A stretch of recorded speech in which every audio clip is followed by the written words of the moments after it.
Let's say you are waiting to go to a trip in US with your wife and her family.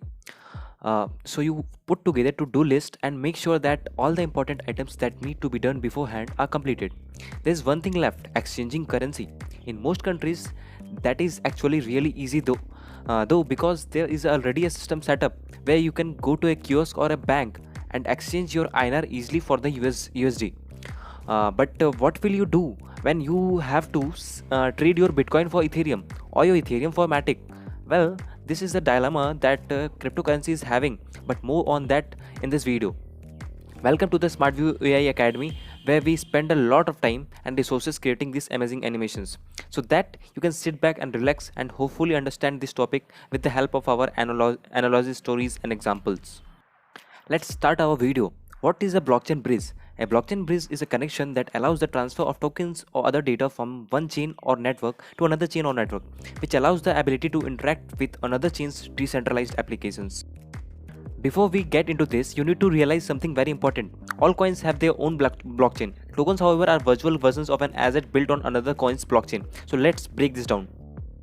There are actually many different cryptocurrencies networks. For example, there is Ethereum network, there is Solana network, the Binance Smart Chain network, the XTI network, the Cardano network, the Polygon network. You get this picture. These all coins have their own separate networks. Now the Ethereum's network is obviously built using Ethereum as the main coin, and then so on for all these other networks. However, you can have Ethereum token on Binance Smart Chain. You can have Ethereum on Polygon network. These coins are represented as tokens on the other coin networks. They use specific mechanism so that the price trade the same. So now you know that each coin has its own network. That each coin can be represented on another coin's network. You can hopefully understand the reason for a blockchain bridge. Let's go over a very simple example as to why you would use a blockchain bridge. Aave is very powerful and popular lending and borrowing platform that allows you to lend out your cryptocurrency in turn for earning interest on it. For example, if I lend out Ethereum on the Ethereum network, I can earn around half of a percent of interest right now. However, if I lend out the basically the same asset Ethereum on the Polygon network, I can earn 3%, which is 6 times the returns. So if I take my Ethereum on the Ethereum network and I move it over the Polygon network, I can get a Polygon representation of the Ethereum coin and then use it on Aave so that I can get higher interest, or maybe I want to move my Tether from Polygon to Ethereum, or maybe I want to move my USDC from BSC to Polygon. All of these cross network transfers can be performed through a blockchain bridge. Now you might be wondering, why are these needed? Well, bridges are currently needed for three big reasons. One is because most of the ERC20 tokens that you buy right now are the native to the Ethereum network. This means even if you have Polygon or Matic on Coinbase, they give you an Ethereum version of a Polygon or Matic instead of true Polygon token on the Polygon network. Major cryptocurrencies brokers literally do not sell native tokens. Instead, they sell tokens on the Ethereum network. This means you are not getting the true coin. The second big reason you would switch your native Ethereum on the Ethereum network to the Polygon network is because a transaction on the Ethereum network right now costs around a minimum $2, while a transaction on the Polygon network is so cheap that you can perform 50,000 transactions for $2. Polygon in fact was created as a way to scale Ethereum. However, it currently doesn't have the same security that Ethereum does. This is simply because by nature, Polygon is a bit more centralized. So the bridges are needed so that the regular people can more easily access new networks, and they are also needed because some networks are cheaper, faster, or maybe safer than other networks. And lastly, we need bridges for progression. In the current state, the responsibility is on each of the different blockchains to innovate, solve security issues, and be able to scale. For example, what Bitcoin brings to the table, Ethereum cannot really use to make better.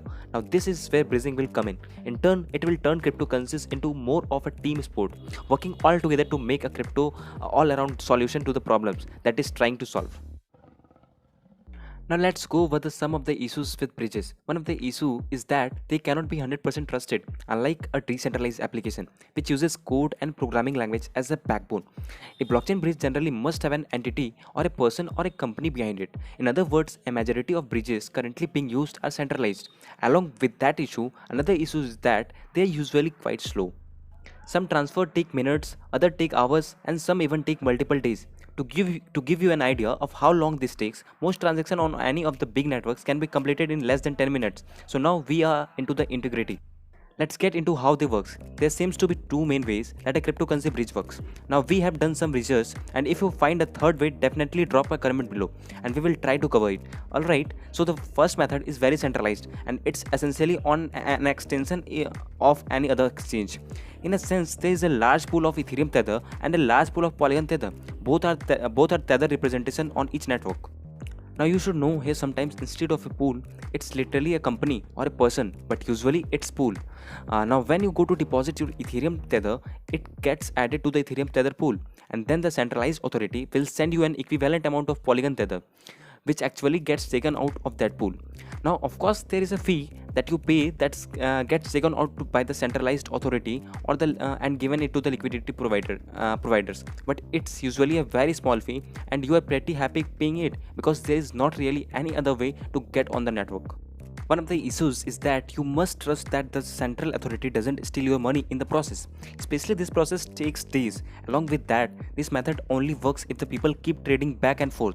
I actually ran into this problem when I tried to transfer some of the stablecoin from BSC to the Polygon network, and the Polygon network had no stablecoin to give me. The pool was literally empty. I had to wait around 4 hours for someone else to make the reverse transaction so that the pool that I needed to have access to was filled with their funds.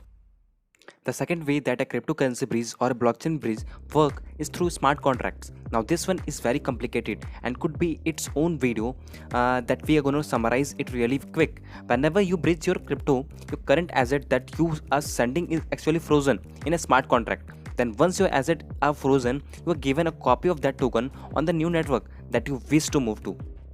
Now the smart contract literally mints you more of that token, and it's okay doing that because it knows that you burned or you froze that token on the other network. It should be also be assumed that this smart contract method is usually used for the coins that don't have their own smart contract capability. For example, Bitcoin, Bitcoin Cash, and Dogecoin are three big coins that people love investing in, but they do not have the ability to do things like lend or borrow. And Aave, instead, you can simply get representation of these coins on a network that does allow smart contract interaction like Ethereum. In fact, RenBTC is an Ethereum token that allows you to hold a token that is pegged to the Bitcoin price.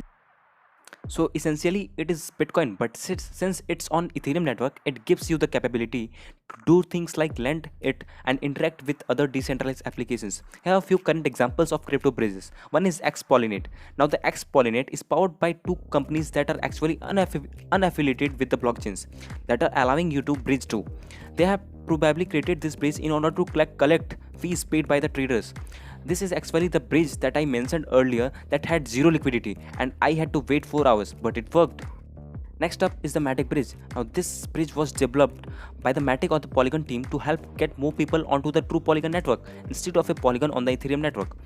And lastly, we have Binance bridge. Now this bridge was actually created by the Binance company to also help onboard people from other cryptocurrencies to move to the Binance Smart Chain. There are many other bridges, but we highly recommend to check reviews and do your own research on whatever bridge you plan for sending your assets to.